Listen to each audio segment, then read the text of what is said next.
Halo adik-adik, Assalamualaikum warahmatullahi wabarakatuh.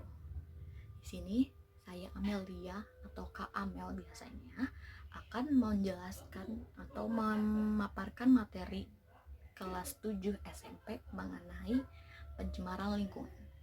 Pencemaran lingkungan yang terjadi lagi marak-maraknya di tengah masyarakat ini. Kita harus mempelajari lebih lanjut agar kita bisa bijak dalam mengurangi pencemaran lingkungan tersebut. Oke, check it. Manusia sebagai makhluk sosial akan hidup secara berdampingan dan pastinya akan membutuhkan satu sama lain. Kemudian manusia itu memiliki keinginan untuk mensejahterakan kehidupannya. Bagaimana sih cara mensejahterakan kehidupan manusia itu? Nah, salah satu diantaranya adalah membangun pabrik-pabrik, di mana pabrik-pabrik ini dapat mengolah hasil alam menjadi produk berupa sandang dan juga pangan. Nah, pada kemajuan teknologi terutama di bidang perindustrian yang erat sekali hubungannya dengan kualitas lingkungan, munculnya pabrik-pabrik sekarang ini pasti akan menimbulkan banyak permasalahan, terutama pada asap dan limbah buangan dari pabrik tersebut, di mana akan berpotensi mengakibatkan pencemaran lingkungan. Nah, oke, sedikit menyinggung soal pencemaran lingkungan kan. Sekarang kita masuk ke pembahasan pertama, yaitu definisi pencemaran lingkungan. Pencemaran lingkungan itu terjadi apabila keadaan lingkungan terkontaminasi oleh komponen fisik dan juga biologis, sehingga lingkungan itu terganggu. Kemudian, pencemaran lingkungan hidup adalah sebagai kontaminasi habitat, pemanfaatan sumber daya alam yang tidak dapat terurai.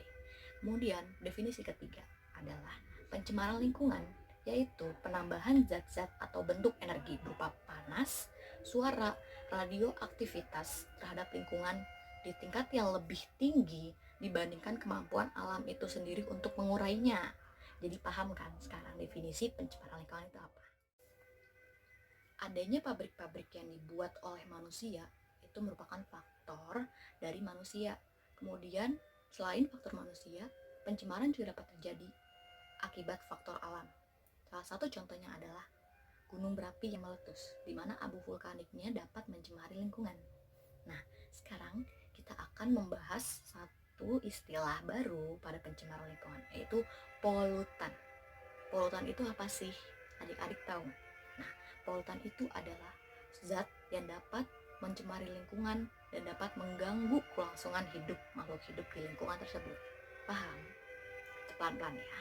Jadi, polutan adalah zat yang dapat mencemari lingkungan, gitu singkatnya. Nah, polutan itu dapat berupa zat kimia, debu, suara, radiasi, ataupun panas yang masuk ke lingkungan dan mengakibatkan perubahan lingkungan. Nah, kemudian, kapan sih suatu zat dapat dikatakan sebagai polutan? Ada 3 poin. Ingat-ingat ya. Yang pertama adalah pada saat polutan tersebut kadarnya itu melebihi batas kadar normal atau di ambang batas. Kemudian yang kedua, berada pada waktu yang tidak tepat. Saya ambil contoh, pada saat musim kemarau. Pada saat musim kemarau, kebutuhan air tinggi kan karena panas. Tapi kemarau itu mengakibatkan beberapa perairan menjadi surut atau kita dapat dikatakan sulit memperoleh air pada saat musim kemarau. Nah, apabila manusia tidak bijak dalam membuang limbahnya, contohnya pada limbah cair hasil buangan pabrik, apabila limbah tersebut langsung dialirkan ke saluran umum, maka air tersebut atau perairan tersebut akan tercemar, bukan? Nah, padahal pada saat musim kemarau kita membutuhkan air lebih banyak, tapi malah bendungan atau perairan tersebut tercemar oleh limbah pabrik yang dibuang secara tidak bijak oleh manusia. Kemudian yang ketiga, berada pada tempat yang tidak semestinya. Kembali lagi ke penjelasan sebelumnya bahwa limbah cair yang harusnya ditampung dan diolah dulu baru bisa dapat dibuang, ini malah langsung dibuang kepada saluran umum. Tidak tepat, bukan tempatnya. Jadi ada 3. Kapan suatu zat dapat dikatakan sebagai polutan? Yang pertama, pada saat kadarnya melebihi batas kadar normal. Yang kedua, berada pada waktu yang tidak tepat. Dan yang ketiga, bekerja pada tempat yang tidak semestinya. Kita masuk pada pembahasan berikutnya, yaitu mengenai jenis-jenis pencemaran lingkungan. Di sini saya akan menjelaskan 3 jenis pencemaran lingkungan. Yang pertama ada pencemaran air, kemudian yang kedua ada pencemaran udara, dan yang ketiga adalah pencemaran tanah. Oke, lanjut. Dalam kehidupan sehari-hari, makhluk hidup selalu membutuhkan air, terutama manusia. Air bersih untuk berbagai macam kegiatan, seperti mandi atau MCK, kemudian minum, masak, mencuci, dan lain sebagainya. Nah, kapan sih air itu dapat dikatakan tercemar?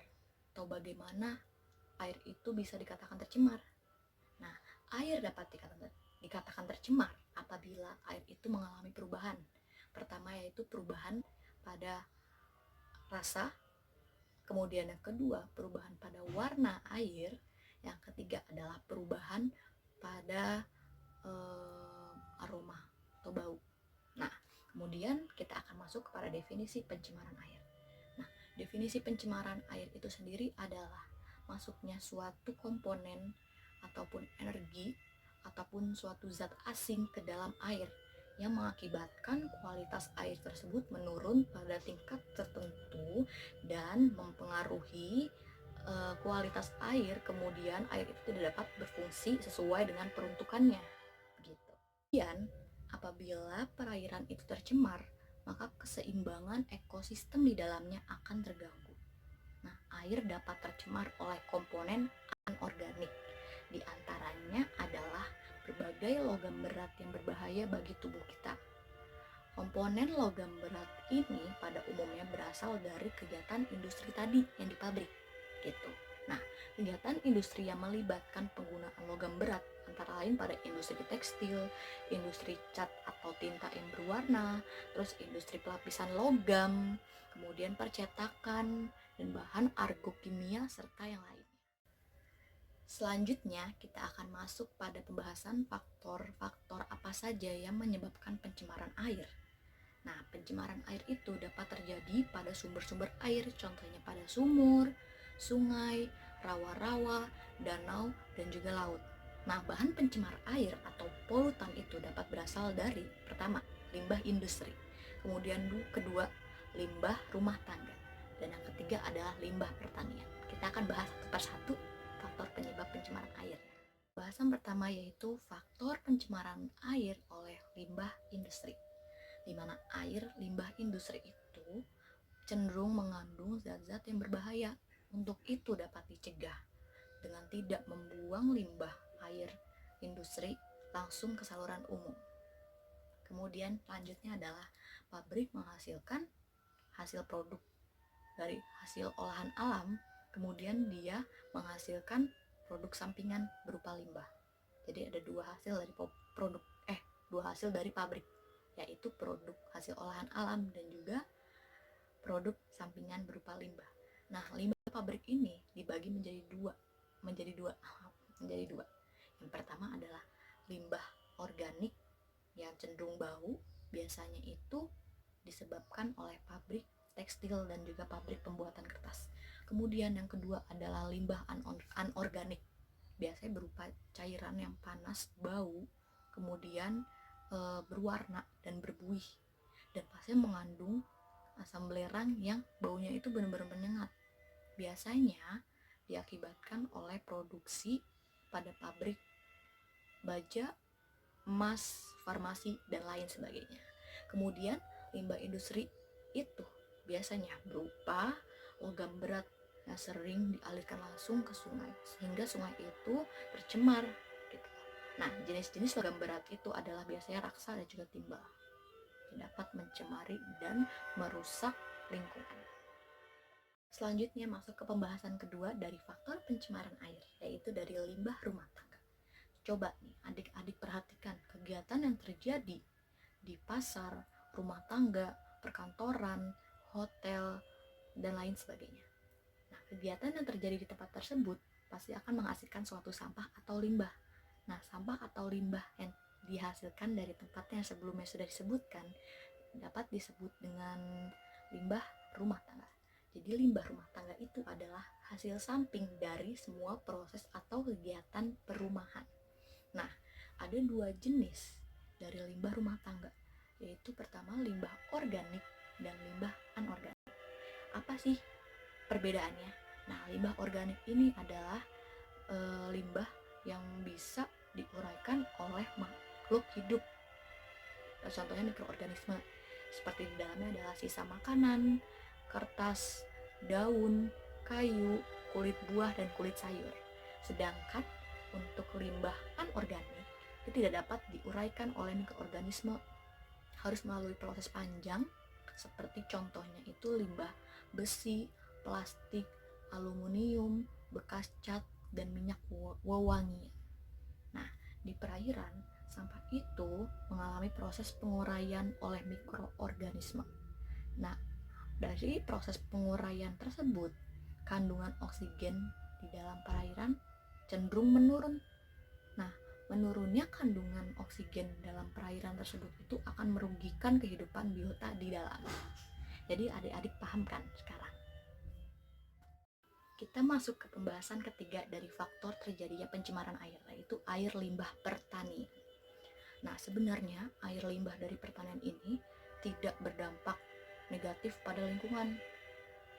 Tetapi apabila kita menggunakan atau petani-petani menggunakan fertilizer sebagai pestisida yang kadang-kadang itu dilakukan secara berlebihan, itu dapat menimbulkan dampak negatif terhadap lingkungan. Nah, pada sektor pertanian juga dapat terjadi pencemaran air, terutama akibat dari penggunaan pupuk dan juga bahan kimia pertanian seperti insektisida dan herbisida yang berlebihan. Itu dapat mengakibatkan pencemaran air. Masuk pada pembahasan dampak yang ditimbulkan dari pencemaran air. Nah, saya akan menjelaskan berbagai macam dampak yang ditimbulkan dari pencemaran air itu sendiri. Yang pertama adalah penurunan dari kualitas lingkungan atau kualitas air. Pembuangan bahan tercemar secara langsung ke dalam perairan dapat menyebabkan terjadinya pencemaran pada perairan tersebut. Nih, misalkan pembuangan limbah organik yang dapat menyebabkan peningkatan mikroorganisme di dalam air sehingga menghambat masuknya cahaya matahari ke dalam air. Nah, hal ini menyebabkan berkurangnya kandungan oksigen terlarut dalam air sehingga mengganggu keseimbangan biota di dalamnya. Kemudian yang kedua adalah gangguan kesehatan, di mana air limbah ini tidak menutup kemungkinan mengandung banyak zat-zat berbahaya. Apabila kita mengkonsumsi air yang tercemar tersebut masuk ke dalam tubuh, maka tubuh kita akan terkena suatu penyakit. Nah, air itu kita tidak tahu kan kandungan apa saja yang terdapat di air tersebut. Mungkin saja ada virus ataupun bakteri yang berbahaya yang dapat menyebabkan penyakit. Kemudian yang ketiga adalah terganggunya suatu pemandangan. Jadi tidak selalu pencemaran itu dapat kita rasakan secara langsung pada tubuh kita, tapi juga dapat mengganggu indera penglihatan kita. Jadi misalkan pembuangan atau sampah, terutama sampah rumah tangga, limbah rumah tangga itu paling sering dibuang sembarangan ke kali ataupun sungai. Nah, itu sangat tidak baik dan mengganggu pemandangan di sungai tersebut, bukan? Ya kan? Pastinya kita jadi tidak enak memandang sungai karena banyak banget sampah yang menumpuk di sekitarnya gitu. Oke, kita akan masuk kepada pembahasan terakhir di pencemaran air, yaitu cara penanggulangan pencemaran air. Bagaimana sih caranya? Saya akan jelaskan satu persatu. Yang pertama adalah menggunakan kolam stabilisasi. Dalam kolam stabilisasi, limbah akan secara alamiah diolah, yaitu dengan cara menetralisasikan zat-zat yang terdapat di dalam limbah tersebut. Jadi ini merupakan salah satu pretreatment untuk limbah cair dari pabrik sebelum dialirkan langsung ke saluran umum. Nah, kolam stabilisasi ini merupakan tahapan yang dapat dilakukan oleh berbagai kalangan, dan biasanya harganya itu bakalan lebih terjangkau. Kemudian yang kedua adalah IPAL. IPAL itu adalah instalasi pengolahan air limbah. Di sini menggunakan alat-alat khusus. Pengolahan ini dilakukan melalui 3 tahapan. Yang pertama ada primary treatment atau pengolahan pertama, kemudian ada secondary treatment, pengolahan kedua, dan tertiary treatment, pengolahan lanjutan. Di mana prinsipnya pada primary treatment atau pengolahan pertama itu adalah memisahkan zat padat dan zat cair dari limbah pabrik atau limbah-limbah industri melalui filter atau suatu saringan dan bak sedimentasi. Kemudian yang kedua adalah secondary treatment. Nah, secondary treatment merupakan pengolahan kedua yang bertujuan untuk mengoagulasikan dan menghilangkan koloid serta menstabilisasikan zat organik dalam limbah. Kemudian yang terakhir adalah tertiary treatment atau pengolahan lanjutan yang merupakan lanjutan dari pengolahan yang kedua, yaitu adanya penghilangan nutrisi dan juga unsur hara khususnya nitrat dan fosfat serta penambahan klor untuk memusnahkan mikroorganisme patogen. Yang terakhir yaitu biasanya pada limbah rumah tangga dikenal dengan 4R. Pertama ada recycle, kemudian reuse, reduce, dan juga repair. Di mana recycle adalah pengertian dari pendaur ulangan. Jadi proses recycle ini misalnya untuk sampah yang dapat terurai dijadikan kompos gitu. Jadi kompos ini diaduk dalam pemeliharaan cacing tanah. Dipadukan pada pemeliharaan cacing tanah sehingga dapat diperoleh hasil yang baik. Jadi gitu, recycle, pendaur ulangan. Kemudian yang kedua adalah reuse, penggunaan berulang. Jadi untuk proses reuse ini dilakukan untuk sampah yang tidak dapat terurai, beda dengan recycle. Kalau recycle tadi adalah sampah yang dapat terurai gitu, yang dapat dihasilkan atau dimanfaatkan sebagai kompos akhirnya. Yang kedua itu tadi reuse, dia penggunaan kembali, dikhususkan untuk limbah yang tidak dapat terurai dan dapat dimanfaatkan secara berulang. Contohnya botol plastik, tapi ada ketentuannya. Kemudian yang ketiga ada reduce. Reduce ini merupakan proses pengurangan bahan atau penghematan. Contohnya jika akan berbelanja ke pasar atau ke supermarket, sebaiknya itu dari rumah membawa tas. Biasanya sekarang udah banyak banget ditawarkan tas-tas ramah lingkungan, tas-tas belanja seperti itu. Kemudian terakhir adalah repair, yaitu artinya adalah melakukan pemeliharaan. Contohnya membuang sampah tidak sembarangan, terutama tidak membuang sampah di perairan. Itulah cara penanggulangan pada pencemaran air. Kita akan masuk pada pembahasan pencemaran tanah. Oke. Pencemaran tanah. Pencemaran tanah dapat terjadi ketika suatu zat berbahaya atau beracun langsung kontak dengan permukaan tanah. Nah, ini dapat dipastikan kalau misalkan zat itu dapat menguap tersapu oleh air hujan dan dapat masuk ke dalam air. Nah, pencemaran yang masuk ke dalam tanah kemudian mengendap sebagai zat kimia beracun di tanah tersebut dapat berdampak langsung pada kehidupan manusia ketika bersentuhan atau dapat mencemari air tanah apabila dia kontak langsung dengan air pada proses daur ulang air biasanya. Kita akan masuk ke dalam faktor penyebab terjadinya pencemaran tanah. Yang pertama yaitu faktor dari limbah domestik. Limbah domestik dapat berasal dari berbagai daerah seperti pemukiman penduduk dan juga tempat-tempat wisata. Nah, limbah domestik ini dapat berupa limbah padat dan juga limbah cair. Nah, yang kedua adalah limbah industri. Limbah industri berasal dari sisa-sisa produksi industri, di mana industri juga memiliki dua macam limbah padat dan limbah cair. Selanjutnya adalah pada limbah pertanian. Tidak menutup kemungkinan bahwa Indonesia merupakan negara agraris yang sebagian besar penduduknya bermata pencaharian petani. Akan tetapi, karena ketidaktahuan dan tidak sedikit petani yang menggunakan pupuk sintetik melebihi ketentuan yang dianjurkan atau caranya itu tidak tepat, Akibatnya limbah pertanian ini yang berupa sisa-sisa pupuk sintetik itu yang harusnya untuk menyuburkan tanah ataupun untuk tanah akan gembur, malah menghasilkan atau memberikan dampak yang negatif.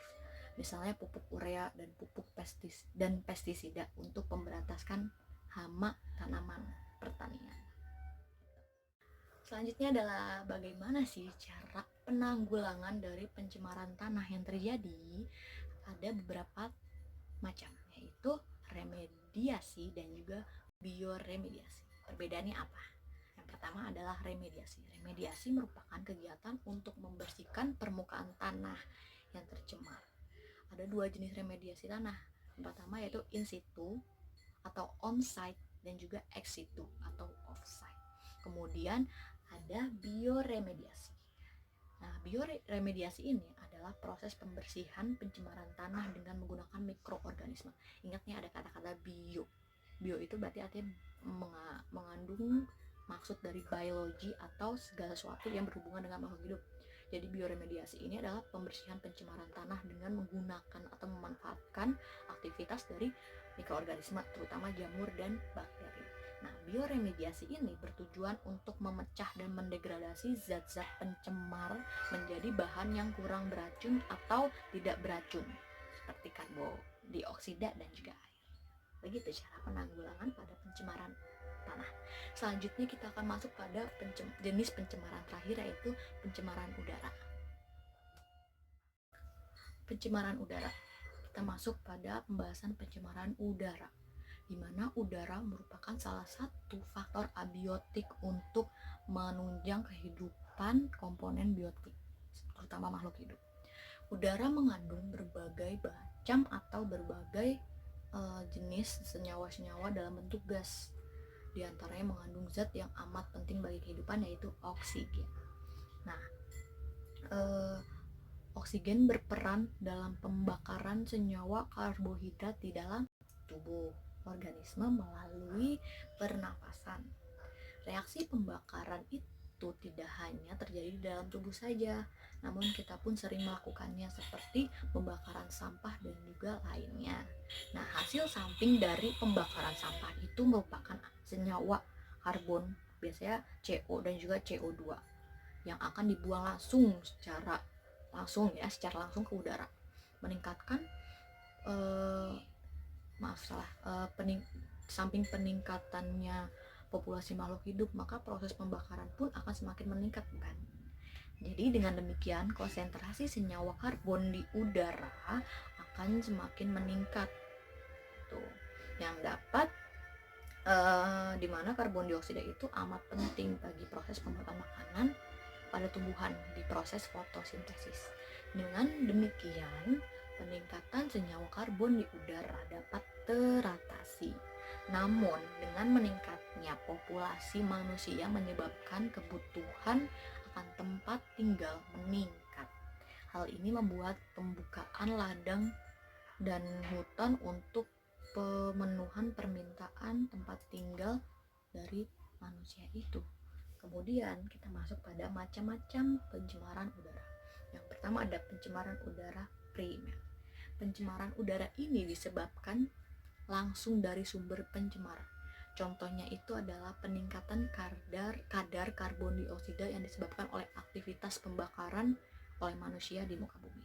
Kemudian ada jenis yang kedua, yaitu pencemaran udara sekunder, yaitu berbeda dengan pencemaran udara primer. Pencemaran udara sekunder terjadi disebabkan oleh reaksi antara substansi pencemar dari udara primer yang terjadi di atmosfer. Misalnya pembentukan ozon yang terjadi dari reaksi kimia partikel-partikel yang mengandung oksigen di udara. Gitu. Kemudian ada pun faktor penyebab terjadinya pencemaran udara. Yang pertama ada aktivitas alam. Kemudian ada aktivitas manusia yang meliputi pembakaran sampah, asap-asap yang ditimbulkan dari dari pekerja atau suatu industri, kemudian terutama pada asap kendaraan, kemudian lagi asap rokok dan senyawa-senyawa buangan seperti CFC dan lainnya. Kemudian dampak pencemaran lingkungan pasti akan berdampak langsung kepada kesehatan kita. Di mana pencemaran udara, kita secara biologis bernafas, menghirup oksigen dan mengeluarkan karbon dioksida. Apabila di udara itu kandungan oksigennya sedikit dan lebih banyak mengandung karbon dioksida karena hasil pembakaran, maka akan berpengaruh pada kesehatan pernafasan kita. Paham? Kemudian kedua, bagi tumbuhan. Nah, terlalu contohnya pada abu vulkanik dari gunung meletus atau gunung berapi. Nah, abu vulkanik dari meletusnya gunung berapi itu membuat udara tercemarkan dan memicu terpicunya hujan asam. Harus diingat adalah ini. Jadi hujan asam dapat terjadi akibat dari meletusnya gunung berapi. Hujan asam mengandung senyawa sulfur yang bersifat asam. Kemudian kondisi asam ini dapat mematikan tanaman tersebut apabila terpapar secara berlebihan.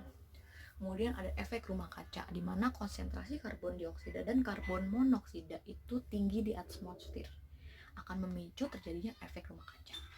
Kemudian rusaknya lapisan ozon pastinya, kan? Jadi sekian penjelasan mengenai pencemaran lingkungan yang terdiri dari pencemaran air, pencemaran tanah, dan pencemaran udara. Kita tidak terlepas dari semua perubahan lingkungan tersebut apabila kita bisa bijak dalam penanggulangannya.